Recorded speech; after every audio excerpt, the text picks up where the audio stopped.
प्रधान योजना चलाया जो साइकिल और 25,000 रुपया देने का काम किया। आपने देखा जिन साथियों का नाम बीपीएल सूची में नहीं था उनको बहन जी ने अलग से व्यवस्था करके महामाया आवास देने का काम किया।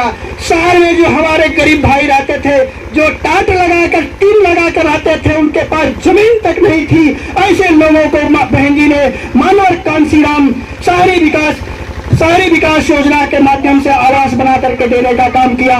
बहन जी ने अपने शासनकाल में 23 जिला महापुरुषों के नाम पर बनाया, 23 नए जिले बने और साथियों लगभग 5,600 प्राइमरी विद्यालय बहन जी ने बनवाने का काम किया और कई यूनिवर्सिटी बनवाने का काम किया। साथियों आपके बीच में पूर्वांचल के सबसे मशहूर ईएनटी नाक कान गला विशेषज्ञ हम लोग के अग्रज आदरणीय डॉक्टर राजेश कुमार जी आए हैं। मैं उनका स्वागत अभिनंदन वंदन करता हूं। मैं डॉक्टर साहब से चाहूंगा कि परम पूज्य बाबा साहब मानवर कांसीराम साहब की प्रतिमा पर पुष्प अर्पित करें। साथियों बहन जी ने अपने कार्यकाल में इतना काम किया। हमें आपको कोटा में 23% आरक्षण, जो गांव के कोटे की दुकान होती है उसमें दुकान देने का काम किया। ठेकेदारी में हमको आरक्षण देने का काम किया। थाने में हमारे कितने दरोगा होंगे वो भी तय किया बहन जी ने। सारी व्यवस्था उन्होंने किया।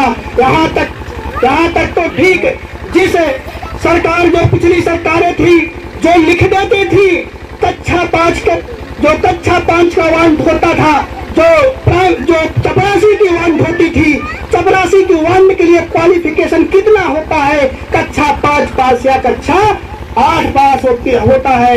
लेकिन पूर्ववर्ती की सरकार बहन जी से पहले की सरकारों ने ये भेदभाव करते हुए ये उस वैकेंसी को नहीं भरा, उसमें लिख दिया कि नॉट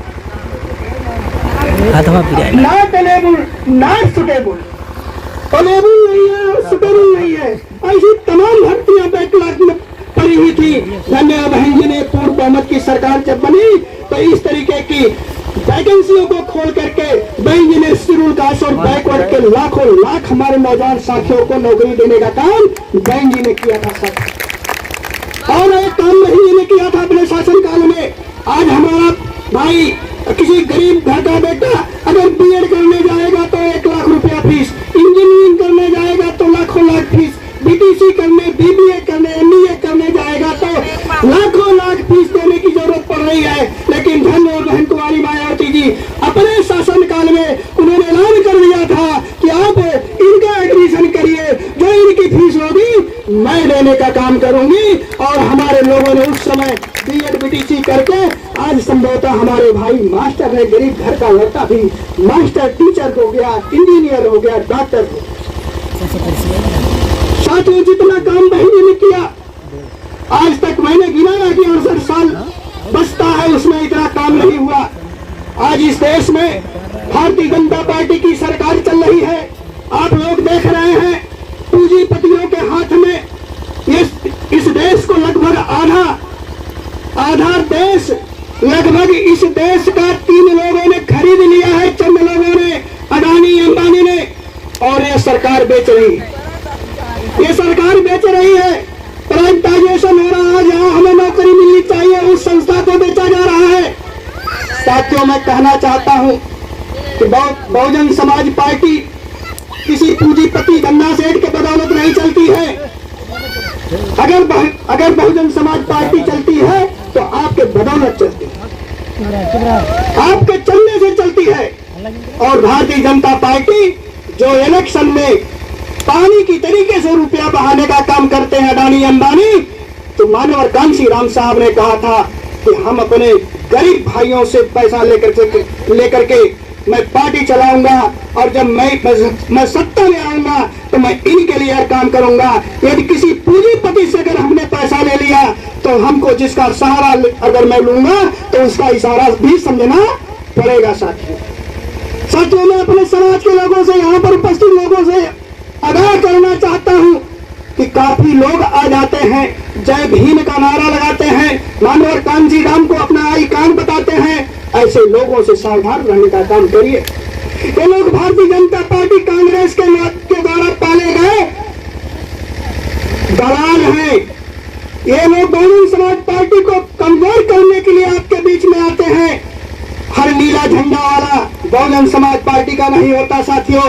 इसीलिए मनोहर कांशीराम साहब ने अपने जीते जी ये कहा था, आए मेरे समाज के लोगों, अगर मेरा छोटा सा भी कार्यकर्ता अगर हाथी निशान नीला झंडा लेकर के आपके दरवाजे पर पहुंच जाए तो मान लेना कि कांशीराम अभी जिंदा है।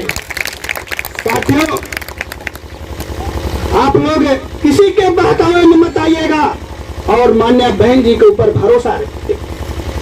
जब जब इस प्रदेश में सत्ता रही है आपने देखा होगा किसी के ऊपर अन्याय अत्याचार नहीं हुआ। आज इस देश में कहीं भी दबे पिछड़े पछाड़े गए लोगों के ऊपर कोई अत्याचार दुराचार होता है तो पहले बहन जी आती है। तमाम नेता है लेकिन किसी की बोलने की औकात नहीं है, लेकिन बहन जी पहले आती है लड़ाई, आपकी लड़ाई लड़ने के लिए। साथियों, आपसे निवेदन मैं करना चाहता हूं कि आप लोग किसी के बहकावे में नहीं आएंगे और अपनी बिगड़ी हुई बात को बनाने के लिए मैं बहुजन समाज पार्टी के कार्यकर्ता साथियों से अपील करना चाहता हूं। आप चट्टी चौराहे पर बैठते हो, आप सीना चौड़ा करके बात करो। जब भी बहुजन समाज पार्टी की सरकार रही है, बहुजन समाज पार्टी ने हर समाज का सम्मान देने का काम किया है। चाहे उस समाज ने हमको वोट दिया या वोट नहीं दिया, सारे समाज के लोगों को, जो समाज कभी चुनाव जीत नहीं सकता था, ऐसे ही समाज को माननीय बहन जी ने राज्यसभा और राज्य मंत्री बना करके सम्मानित करने का काम किया था।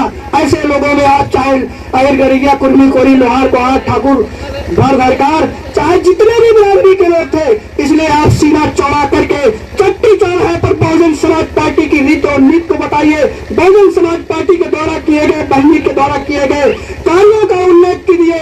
मेरा दावा है कि सामने वाला आपसे जुबान नहीं लड़ाएगा, आपकी बात मानेगा कि हाँ, सरकार अगर चली थी उत्तर प्रदेश में तो माननीय बहन जी की चली थी। और आपसे मैं कहना चाहता हूँ, अपने इस चट्टी चौराहे में, अपने गाँव में, मोहल्ले में बैठ करके आज हमारा जो पिछड़ा भाई किसी कारण से गुमराह है तो अपना ही भाई, उनके बीच में बैठ करके मनोहर कांशीराम और बहन जी के किए गए कार्यों को आप बता देंगे। मेरा मानना है कि अगर वो भाई मेरा है तो समझ जाएगा तो यदि आपके साथ जुड़ जाएगा तो इस लोकसभा 2024 में बहन जी को कोई प्रधानमंत्री बनने से नहीं रोक पाएगा। आप लोगों से यही अपील करते हुए अपनी बारी को विराम देता हूं। जय भीम, जय भारत, नमो बुद्धाय।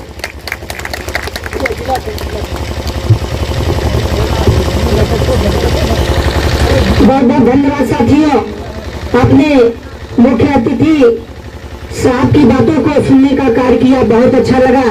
साथियों, मैं आप लोग से निवेदन करूंगा कि